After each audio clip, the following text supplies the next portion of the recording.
ಆತ್ಮೀಯ ವೀಕ್ಷಕ ಮಿತ್ರರೇ, ಡಿಟೆಕ್ಟಿವ್ ಲೆಜೆಂಡ್ ಯೂಟ್ಯೂಬ್ ಚಾನಲ್ಗೆ ಸ್ವಾಗತ ಸುಸ್ವಾಗತ. ಆ ಡಿಟೆಕ್ಟಿವ್ ಲೆಜೆಂಡ್ ಯೂಟ್ಯೂಬ್ ಚಾನಲ್ ಇದು ಸತ್ಯ ನ್ಯಾಯ ನೀತಿ ಧರ್ಮಗಳ ಪ್ರತೀಕ. ನಾನು Brahmananda Reddy, advocate cum journalist. Open talk ವಿಶೇಷ ವಿಶ್ಲೇಷಣೆಗೆ ಮತ್ತೊಮ್ಮೆ ತಮ್ಮೆಲ್ಲರಿಗೂ ಸ್ವಾಗತ ಸುಸ್ವಾಗತ. ಭಾನುವಾರವನ್ನ ಇಡೀ ಪ್ರಪಂಚದ ದೃಷ್ಟಿಯಲ್ಲಿ, ಅದರಲ್ಲೂ ವಿಶೇಷವಾಗಿ ಜಗತ್ತನ್ನ ಸೃಷ್ಟಿ ಮಾಡಿದ ದೇವರ ದೃಷ್ಟಿಯಲ್ಲಿ ಈ ಭಾನುವಾರವನ್ನ ಒಂದು ಪವಿತ್ರವಾದ ದಿನವನ್ನಾಗಿ ಆಚರಿಸಲಾಗುತ್ತದೆ ಮತ್ತು ಈ ಭಾನುವಾರವನ್ನ ವಿಶ್ರಾಂತಿಯ ದಿನವನ್ನಾಗಿ ಆಚರಿಸಲಾಗುತ್ತದೆ ಎಂದು ದೇವರು ಮನುಷ್ಯರಿಗೋಸ್ಕರ ಬರೆದಿರ್ತಕ್ಕಂಥ ಸಂವಿಧಾನದಲ್ಲಿ ದೇವರು ಈ ವಿಚಾರವನ್ನ ಉಲ್ಲೇಖ ಮಾಡಿದ್ದಾರೆ. ಈ ಭಾನುವಾರ ಏನಿದೆಯಲ್ಲ, ಕರ್ನಾಟಕ ರಾಜ್ಯದ ಮಟ್ಟಿಗೆ ಏನು, ಅದರಲ್ಲೂ ವಿಶೇಷವಾಗಿ ಕಾಂಗ್ರೆಸ್ ಪಕ್ಷದ ಮಟ್ಟಿಗೆ ಬಿ.ಕೆ. ಹರಿಪ್ರಸಾದ್ ಅಂತಕ್ಕಂತಹ ಬೆಂಗಳೂರು ಭೂಗತ ಜಗತ್ತಿನ ಮಾಜಿ ಭೂಗತ ದೊರೆ ಬಿ.ಕೆ. ಹರಿಪ್ರಸಾದ್ ಯಾರೋ ಮನುಷ್ಯ ಹುಟ್ಟಿದ ತಕ್ಷಣನೇ ಗುಂಡ, ರೌಡಿ, ಪುಂಡ ಪೋಖ್ರಿಯಾಗಿ ಅಂತೂ ಖಂಡಿತ ಬೆಳೆಯಲ್ಲ.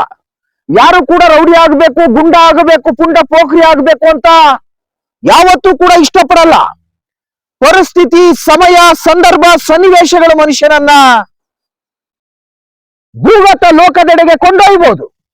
ಬಿ.ಕೆ. ಹರಿಪ್ರಸಾದ್ ರವರು ಅದು ಯಾವ ಕೆಟ್ಟ ಗಳಿಗೆಯಲ್ಲಿ ಬೆಂಗಳೂರು ಭೂಗತ ಲೋಕದಲ್ಲಿ ಅದು ರಾವಣ ರೌಡಿ, ರಾಕ್ಷಸ ರೌಡಿಗಳ ಸಾಲಿನಲ್ಲಿ ಅಗ್ರ ಪಂಕ್ತಿಯಲ್ಲಿದ್ದಂತ ಕೊತ್ವಾಲ್ ರಾಮಚಂದ್ರ ಮತ್ತು ಜೈರಾಜ್ರಂತಹ ಘಟಾನುಘಟಿ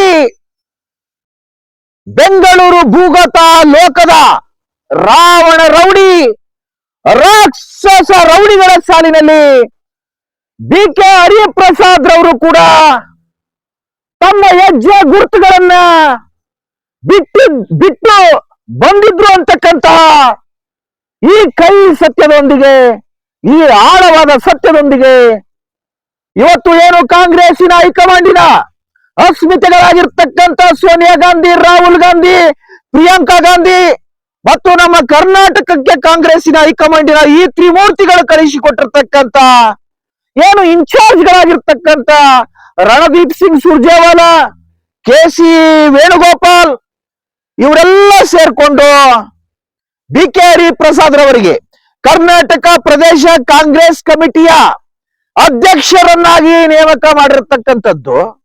ಆ ಕಾರಣಕ್ಕಾಗಿ ಈ ದಿನ ಭಾನುವಾರ ಬಿ.ಕೆ. ಹರಿಪ್ರಸಾದ್ ರವರು ಬೆಂಗಳೂರಿನ ಅರಮನೆಯ ಮೈದಾನದಲ್ಲಿ ಪದಗ್ರಹಣ ಸಮಾರಂಭವನ್ನ ಆಚರಿಸಿಕೊಂಡಿರ್ತಕ್ಕಂಥದ್ದು. ಕೆಪಿಸಿಸಿ ಅಧ್ಯಕ್ಷರಾಗಿ ಚಾರ್ಜ್ ಅನ್ನು ತೆಗೆದುಕೊಂಡಿರ್ತಕ್ಕಂಥದ್ದು. ಇಂಥ ಒಂದು ಅದ್ದೂರಿಯಾಗಿರ್ತಕ್ಕಂಥ ವಿಜೃಂಭಣೆಯಿಂದ ಜರುಗಿದಂತಹ ಬಿ.ಕೆ. ಹರಿಪ್ರಸಾದ್ ರವರ ಪದಗ್ರಹಣ ಸಮಾರಂಭದಲ್ಲಿ ಸ್ವತಃ ಕ್ರಾಂತಿಕಾರಿ ರಾಜಕಾರಣಿಯಾಗಿ ಇವತ್ತು ಕರ್ನಾಟಕ ರಾಜ್ಯದ ಕಾಂಗ್ರೆಸ್ ಪಕ್ಷಕ್ಕೆ ಹೊಸ ಬೆಸುಗೆಯನ್ನು ಹಾಕಲು ಏನು ಇವತ್ತು ಕೆಪಿಸಿಸಿ ಅಧ್ಯಕ್ಷರಾಗಿ ಚಾರ್ಜ್ ಅನ್ನ ತೆಗೆದುಕೊಂಡಿದ್ದಾರಲ್ಲ ಬಿ.ಕೆ. ಹರಿಪ್ರಸಾದ್ ರವರು, ಅವರು ಭಾಷಣವನ್ನ ಹೇಳ್ತಾ ಇದ್ರು. ಕಾಂಗ್ರೆಸ್ ಪಕ್ಷ ಅತ್ಯಂತ ಪವಿತ್ರವಾಗಿರ್ತಕ್ಕಂಥದ್ದು ಅಂತಕ್ಕಂಥ ಮಾತನ್ನ. ಮತ್ತೆ ಇನ್ನು ಮುಂದುವರೆದು ಬಿ.ಕೆ. ಹರಿಪ್ರಸಾದ್ ಬ್ರಿಟಿಷರ ಹತ್ರ ನಾವು ಭಾರತೀಯರೆಲ್ಲ ಗುಲಾಮಗಿರಿ ಮಾಡ್ತಾ ಇದ್ವಿ, ಆ ಒಂದು ಗುಲಾಮಿಗಿರಿ ಜೀವನದಿಂದ ನಮ್ಮ ಭಾರತೀಯರೆಲ್ಲರಿಗೂ ಕೂಡ, ಕೋಟಿಗಟ್ಟಲೆ ಭಾರತೀಯರಿಗೆ ಸ್ವಾತಂತ್ರ್ಯವನ್ನ ತಂದು ಕೊಟ್ಟಿರ್ತಕ್ಕಂಥದ್ದು ಈ ಕಾಂಗ್ರೆಸ್ ಪಕ್ಷ ಅಂತಕ್ಕಂಥ ಮಾತನ್ನ ಅವರು ಹೇಳಿದ್ರು. ಕಾಂಗ್ರೆಸ್ ಪಕ್ಷವನ್ನ ಹುಟ್ಟಾಕಿದ್ದು ಅದೇ ಬ್ರಿಟಿಷರಾಗಿರ್ತಕ್ಕಂಥ ಬ್ರಿಟಿಷ್ ಒಬ್ಬ ಪ್ರಜೆ ಅಂತಕ್ಕಂಥದ್ದು ಕೂಡ ಇವತ್ತೆಲ್ಲರಿಗೂ ಗೊತ್ತಿರತಕ್ಕಂಥ ಸತ್ಯ. ಯಾವ ಪಕ್ಷವನ್ನ ಇವರು ಒಂದು ಆಂದೋಲನವಾಗಿ, ಚಳುವಳಿಯಾಗಿ ಕಾಂಗ್ರೆಸ್ ಪಕ್ಷ ಮೊದಲು ಪಕ್ಷವಾಗಿರ್ಲಿಲ್ಲ, ಅದು ಸ್ವತಂತ್ರ ಪೂರ್ವದಲ್ಲಿ ಒಂದು ಕಾಂಗ್ರೆಸ್ ಆಂದೋಲನವಾಗಿ, ಒಂದು ಕಾಂಗ್ರೆಸ್ ಅಂತಕ್ಕಂಥದ್ದು ಒಂದು ಸ್ವಾತಂತ್ರ್ಯ ಚಳುವಳಿಯಾಗಿ, ಸ್ವಾತಂತ್ರ್ಯದ ಆಂದೋಲನವಾಗಿ ಅದು ರೂಪುಗೊಂಡು, ತದನಂತರ ಏನು ರಾಷ್ಟ್ರಪಿತ ಮಹಾತ್ಮ ಗಾಂಧೀಜಿ ಅಂತ ನಾವು ಕರಿತೇವಲ್ಲ, ರಾಷ್ಟ್ರಪಿತ ಮಹಾತ್ಮ ಗಾಂಧೀಜಿರವರು ಹೇಳಿದ್ರು, ದೇಶಕ್ಕೆ ಬ್ರಿಟಿಷರು 1947ರಲ್ಲಿ ಸ್ವಾತಂತ್ರ್ಯವನ್ನ ಕೊಟ್ಟ ನಂತರ ಮಹಾತ್ಮ ಗಾಂಧೀಜಿರವರು ಹೇಳಿದ್ರು, ಈ ಕಾಂಗ್ರೆಸ್ ಅನ್ನುವಂಥದ್ದನ್ನ ಡಿಸಲೋ ಮಾಡಿಬಿಡೋಣ ಅಂತಕ್ಕಂಥ ಮಾತನ್ನ ಮಹಾತ್ಮ ಗಾಂಧೀಜಿಯವರು ಹೇಳಿದ್ರು.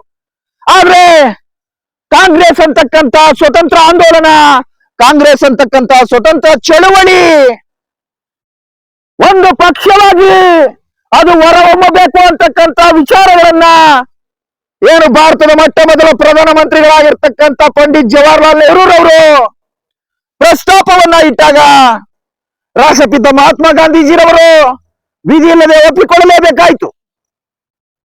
ಹಾಗಾಗಿ ಇದು ಕಾಂಗ್ರೆಸ್ ಸ್ವತಂತ್ರ ಆಂದೋಲನ, ಕಾಂಗ್ರೆಸ್ ಸ್ವತಂತ್ರ ಚಳುವಳಿ ಕೊನೆಗೆ ಕಾಂಗ್ರೆಸ್ ಪಕ್ಷವಾಗಿ ಈ ದೇಶದ ಉದ್ಧಾರ, ಏಳಿಗೆ, ಅಭಿವೃದ್ಧಿಯ ಹೆಸರಿನಲ್ಲಿ ಇವತ್ತು ದೇಶದ ಉದ್ದಗಲಕ್ಕೂ ಅಧಿಕಾರವನ್ನ ಕಳೆದುಕೊಂಡು ಕರ್ನಾಟಕ ರಾಜ್ಯ ಒಂದರಲ್ಲಿ ಮಾತ್ರ ಫುಲ್ ಮೆಜಾರಿಟಿಯ ಸರ್ಕಾರವನ್ನ ಅದು ನಡೆಸ್ತಾ ಇದೆ ಕಾಂಗ್ರೆಸ್ ಪಕ್ಷ. ಅಂತ ಕಾಂಗ್ರೆಸ್ ಪಕ್ಷಕ್ಕೆ BK ಹರಿಪ್ರಸಾದ್ ರವರು ಕರ್ನಾಟಕದ ರಾಜ್ಯಾಧ್ಯಕ್ಷರಾಗಿ ನೇಮಕವಾಗಿದ್ದಾರೆ. ಈ ಭಾನುವಾರ BK ಹರಿಪ್ರಸಾದ್ ರವರು ಕೆಪಿಸಿಸಿ ಅಧ್ಯಕ್ಷರಾಗಿ ಚಾರ್ಜ್ ಅನ್ನ ತೆಗೆದುಕೊಂಡಿದ್ದಾರೆ. BK ಹರಿಪ್ರಸಾದ್ ರವರು ಈ ಪದಗ್ರಹಣ ಸಮಾರಂಭವನ್ನ ಅದು ಕಾಂಗ್ರೆಸ್ಸಿನ ಸಂಕಲ್ಪ ಎಂದು ಸಂಬೋಧಿಸಿದ್ದಾರೆ. ಹಾಗಾದ್ರೆ ಎಂತ ಸಂಕಲ್ಪ ಅಂತ ನೋಡಿದಾಗ ಅಲ್ಲಿ ಒಂದು ಗುರುತರವಾಗಿರ್ತಕ್ಕಂಥ, ಜವಾಬ್ದಾರಿಯುತವಾಗಿರ್ತಕ್ಕಂಥ ನಿರ್ಣಯಗಳನ್ನು ತೆಗೆದುಕೊಳ್ಳುವಲ್ಲಿ, ತೀರ್ಮಾನಗಳನ್ನು ತೆಗೆದುಕೊಳ್ಳುವಲ್ಲಿ ರಾಜ್ಯದ ಜನರಿಗೆ ಮತ್ತು ರಾಷ್ಟ್ರದ ಜನತೆಗೆ ಕಾಂಗ್ರೆಸ್ ಪಕ್ಷ ಇನ್ನು ಮುಂದೆ ಏನೆಲ್ಲ ಮಾಡುತ್ತೆ ಅಂತಕ್ಕಂಥ ವಿಚಾರವನ್ನ ಪ್ರಮುಖವಾಗಿ ಚರ್ಚೆ ಮಾಡುವಲ್ಲಿ ಈ ಪದಗ್ರಹಣ ಸಮಾರಂಭ ಅಂತಕ್ಕಂಥದ್ದು ವಿಫಲವಾಗಿದೆ. ಇನ್ನು ಯಥಾ ಪ್ರಕಾರ DK ಶಿವಕುಮಾರ್ ಮಾನ್ಯ ಮುಖ್ಯಮಂತ್ರಿಗಳು ಎಲ್ಲ ಗ್ಯಾರಂಟಿಗಳನ್ನು ಮುಂದುವರಿಸುತ್ತೇವೆ, ಬೆಲೆ ಏರಿಕೆ ಎನ್ನುವಂಥದ್ದು ಗಗನ ಕುಸುಮವಾಗಿರುವಂತಹ ಸಂದರ್ಭದಲ್ಲಿ ನಾವು ಗ್ಯಾರಂಟಿಗಳನ್ನ ಮಾತ್ರ ಯಥಾವತ್ತಾಗಿ ಮುಂದುವರಿಸುತ್ತೇವೆ ಎಂದು ಹೇಳಿಕೊಂಡರು ಕೂಡ ಪಿಂಚಣಿಯನ್ನ ಕೊಟ್ಟಿಲ್ಲ. ಇವತ್ತು ರಾಜ್ಯದಲ್ಲಿ ಯಾರಿಗೂ ಪಿಂಚಣಿ ಕೊಡ್ತಾ ಇಲ್ಲ. ಇನ್ನು ಗೃಹಲಕ್ಷ್ಮಿ ಯೋಜನೆಯ ಕತೆ, ಆ ಮಹಿಳೆಯರ ಪಾಡು ಹೇಳೋದಕ್ಕೆ ಆಗಲ್ಲ. ಯಾವುದೇ ಗ್ಯಾರಂಟಿ ಯೋಜನೆಗಳ ವಿಚಾರವನ್ನು ತೆಗೆದುಕೊಳ್ಳಿ, ಅದು ಏನು 10 ಕೆಜಿ ಅಕ್ಕಿಯನ್ನ ಕೊಡ್ತಕ್ಕಂತ DK ಶಿವಕುಮಾರ್ ಸರ್ಕಾರ ಅಕ್ಕಿಯನ್ನ ಏನಾದ್ರೂ ಕೊಟ್ಟಿದೆಯೋ ಇಲ್ಲ ಅಂತ ಹೋದಾಗ ಅಲ್ಲಿ ಫಲಾನುಭವಿಗಳು ಬಡವರ ಏನು ಮಾನದಂಡವಾದರಲ್ಲಿ ಬಡವರನ್ನ ಆಯ್ಕೆ ಮಾಡಿ ಇವರು BPL ಕಾರ್ಡ್ ಕೊಟ್ಟಿದ್ರು, APL ಕಾರ್ಡ್ಗಳನ್ನ ಕೊಟ್ಟಿದ್ರು. ಆ ಎಲ್ಲ ಕಾರ್ಡ್ಗಳಲ್ಲಿ ಇವಾಗ ಮಾನದಂಡವನ್ನ, ನಿಯಮಗಳನ್ನ ಅಡ್ಡವಾಗಿಟ್ಟುಕೊಂಡು ಫಲಾನುಭವಿಗಳ ಹಕ್ಕುಗಳನ್ನ ಕಿತ್ತುಕೊಳ್ತಕ್ಕಂತ ವ್ಯವಸ್ಥಿತವಾಗಿರ್ತಕ್ಕಂಥ ಷಡ್ಯಂತ್ರ DK ಶಿವಕುಮಾರ್ ಸರ್ಕಾರದಿಂದ ನಡೀತಾ ಇದೆ. ಇಂಥದ್ರ ಬಗ್ಗೆ BK ಹರಿಪ್ರಸಾದ್ ಅವರು ಮಾತನಾಡಲಿಲ್ಲ, DK ಶಿವಕುಮಾರ್ ಅವರು ಮಾತನಾಡಲಿಲ್ಲ. ಮತ್ತೆ ಈ ಇಡೀ ಪದಗ್ರಹಣ ಸಮಾರಂಭವನ್ನ ಕುರಿತು BK ಹರಿಪ್ರಸಾದ್ ಅವರು ಮಾತನಾಡುವಾಗ ಸಂಕಲ್ಪ ಅಂತಕ್ಕಂಥ ಶಬ್ದವನ್ನ ಬಳಸಿದ್ರು. ಅದು ಎಂತ ಸಂಕಲ್ಪ? ಜನಪರವಾಗಿರುವ ಸಂಕಲ್ಪವೇ? ಬಿಡದಿಯಲ್ಲಿ ರೈತರ ಮಾರಣ ಹೋಮವನ್ನ ಮಾಡಿ, ಬಿಡದಿಯಲ್ಲಿ ಟೌನ್ಶಿಪ್ ಅನ್ನು ನಿರ್ಮಾಣ ಮಾಡಿ, ಸಿಟಿಯನ್ನು ನಿರ್ಮಾಣ ಮಾಡುತ್ತೇವೆ, ಜಗತ್ತಿನ ಆರ್ಟಿಫಿಷಿಯಲ್ ಇಂಟೆಲಿಜೆನ್ಸಿಯನ್ನು ತಂದು ಬಿಡದಿಯ 10,000 ಎಕರೆ ರೈತರನ್ನ ಸಮಾಧಿ ಕಟ್ಟಿ ನಾವು ಆರ್ಟಿಫಿಷಿಯಲ್ ಇಂಟೆಲಿಜೆನ್ಸ್ ಸಿಟಿಯನ್ನ ಬಿಡದಿ ಟೌನ್ಶಿಪ್ನಲ್ಲಿ ನಿರ್ಮಾಣ ಮಾಡಿ, DK ಶಿವಕುಮಾರ್ ಅಂತಕ್ಕಂಥ ನಮ್ಮ ಅಣ್ಣವರ ಅಣ್ಣ, ಕರ್ನಾಟಕದ ಮುಖ್ಯಮಂತ್ರಿ ಜಗಜ್ಜೆಟ್ಟಿ DK ಶಿವಕುಮಾರ್ ಲಕ್ಷ ಲಕ್ಷ ಕೋಟಿಗಳನ್ನ ಅದರಲ್ಲಿ ಸಂಪಾದಿಸಿಕೊಂಡು ಹೈಕಮಾಂಡ್ಗೆ ಒಂದು ಲೋಡಲ್ಲಿ ಕಳಿಸಿ, ಇನ್ನೊಂದು ಲೋಡನ್ನ ಇವ್ರ ಮನೆಯಲ್ಲಿ ಉಗ್ರಾಣದಲ್ಲಿ ಊಟ ಹಾಕಿ, ಇನ್ನೊಂದು ಲೋಡನ್ನ ಕಮಿಷನರ್ ರೂಪದಲ್ಲಿ ನಮ್ಮ BK ಹರಿಪ್ರಸಾದ್ ರವರಿಗೆ ಕೊಡ್ತಾರೇನೋ ಅಂತಕ್ಕಂತಹ ಅನುಮಾನವನ್ನ ನಾವು ವ್ಯಕ್ತಪಡಿಸ್ತಾ ಇಲ್ಲ. ನಡೆಯುವಂತದ್ದು ಭವಿಷ್ಯದಲ್ಲಿ ಈಗ ನಡೆದು ಹೋಗ್ಬಿಡ್ತವೆ. ಹಾಗಾಗಿ ರೈತರ ಮಾರಣ ಹೋಮ ಆಗಬಾರದು ಈ ರಾಜ್ಯದಲ್ಲಿ ಅಂದ್ರೆ ಇವತ್ತು ಪಕ್ಷಭೇದವನ್ನ ಮರೆತು ಧರ್ಮ ಭೇದವನ್ನ ಮರೆತು ಬಿಡದಿಯ ಟೌನ್ಶಿಪ್ ಏನು ಎಐಸಿಟಿ ನಿರ್ಮಾಣದ ಮಹತ್ತರವಾಗಿರ್ತಕ್ಕಂಥ ಡಿ ಕೆ ಶಿವಕುಮಾರ್ ಅವರ ಯೋಜನೆ ಅಂತೆ.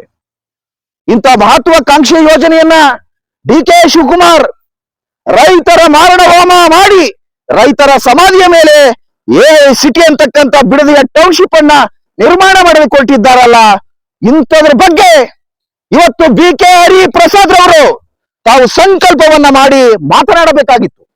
ದುರದೃಷ್ಟವಶಾತ್ ಬಿ ಕೆ ಹರಿಪ್ರಸಾದ್ ದೇಶದ ಉದ್ದಗಲಕ್ಕೂ ಇರ್ತಕ್ಕಂಥ ಎಲ್ಲ ರಾಜ್ಯಗಳಲ್ಲಿ ಸಂಚರಿಸಿ ಅರ್ಧ ಶತಮಾನಗಳ ಕಾಲ ಬಿ ಕೆ ಹರಿಪ್ರಸಾದ್ ರವರು ಕಾಶ್ಮೀರದಿಂದ ಕನ್ಯಾಕುಮಾರಿಯವರೆಗೆ, ಅಸ್ಸಾಂನಿಂದ ಮಿಜೋರಾಂ, ಗುಜರಾತ್ ವರೆಗೆ ಇವರೇನು ಕಾಂಗ್ರೆಸ್ ಪಕ್ಷದ ಸಂಘಟನೆಗಳಲ್ಲಿ ತೊಡಗಿಸ್ಕೊಂಡಿದ್ರಲ್ಲ ಬಿ ಕೆ ಹರಿಪ್ರಸಾದ್, ಬಿಡದಿಯ ಟೌನ್ಶಿಪ್ ಬಗ್ಗೆ ಮಾತನಾಡಿ ರೈತರಿಗೆ ಸಮಾಧಾನವನ್ನ ಹೇಳಬೇಕಾಗಿತ್ತು.